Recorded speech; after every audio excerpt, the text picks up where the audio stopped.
आपल्याला वाटतंय आपली पिढी सुधारली पाहिजे, आपली प्रतिष्ठा गावामध्ये राहिली पाहिजे, आपली प्रतिष्ठा घरामध्ये राहिली पाहिजे, त्या माणसाने आपला पाऊल कधीही घसरू द्यायचा नसतो.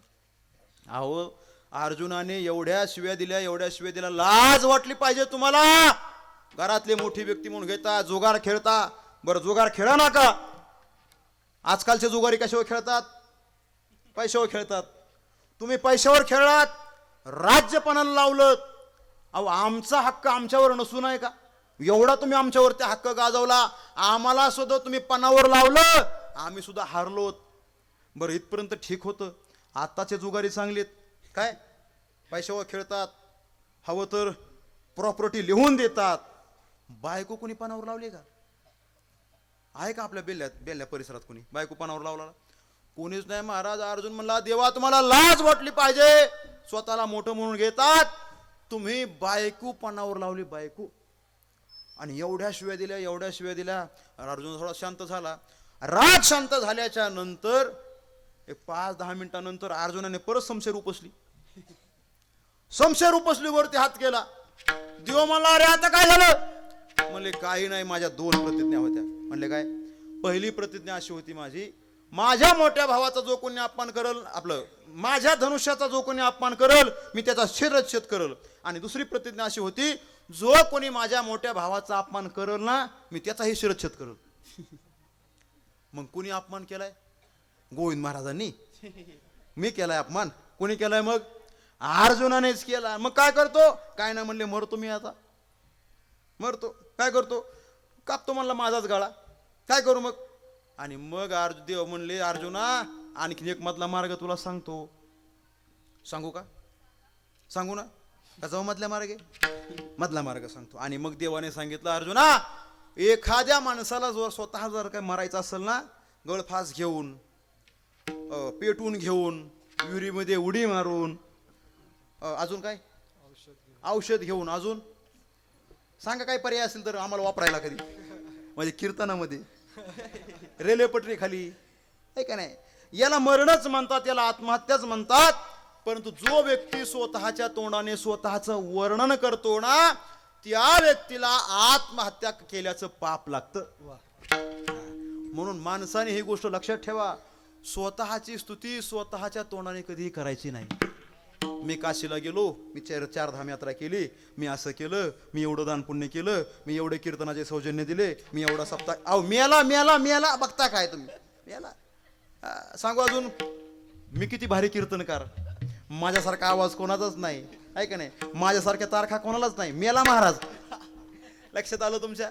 स्वतःच्या तोंडाने स्वतःची स्तुती करायची नसते, आत्महत्या केल्याचं पाप लागलं. मुद्दा माझा असा होता, भगवान परमात्मा संतांचं वर्णन करण्याकरता गेला, परंतु संतांचं वर्णन करता करता स्वतःचं वर्णन करून बसला, आत्महत्या केल्याचं पाप लागलं. आणि मग देवाला जर काय वर्णन करता येत नसल तर मग आम्ही कसं करणार?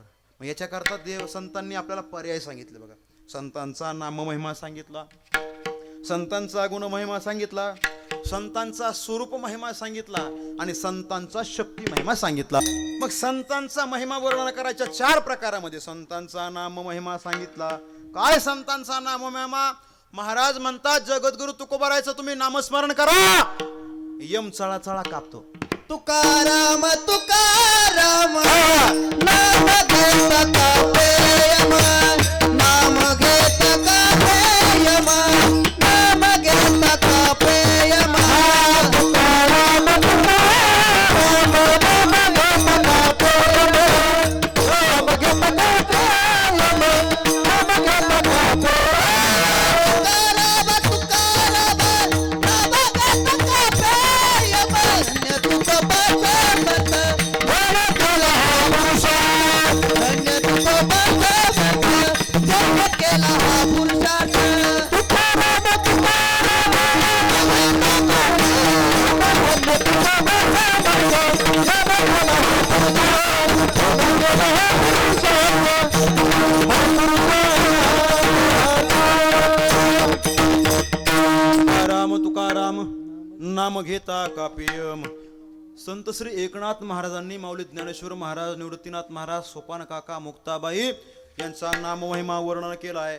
महाराज म्हणतात, 3 अक्षरे निवृत्ती, जो जप करीला हो रात्री तया सायुजता मुक्ती ब्रह्मस्थिती सर्व काळ.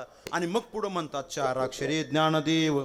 जो जप करील धरील भाव तया ब्रह्मपदी ठाव आयशे शिवादी देव बोलिले.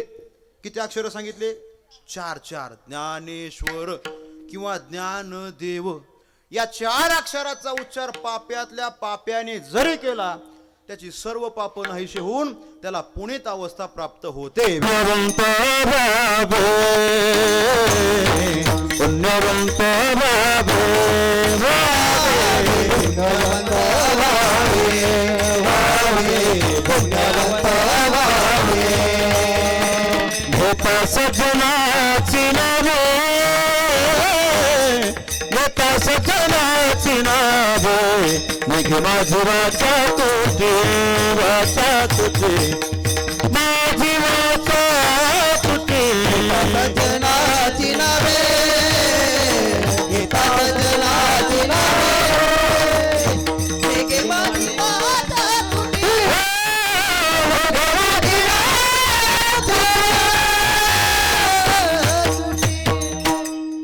किंवा ज्ञानेश्वर ज्ञानेश्वर मुखी म्हणता चुकती फेर. ज्ञानदेव म्हणता माया, माया रे. ज्ञानदेव म्हणता माया. गेली समोर विलया विलया, गेली समोर विलया विलया. संत महिमा वर्णोभूती निर्जीव चालविली भिंती. ऐका रे, माऊली ज्ञानोबरायचा हा नाम महिमा सांगितला. मग संतांचा नाम महिमा वर्णन करायचा आणि त्यांच्या ऋणातून उतराय व्हायचं.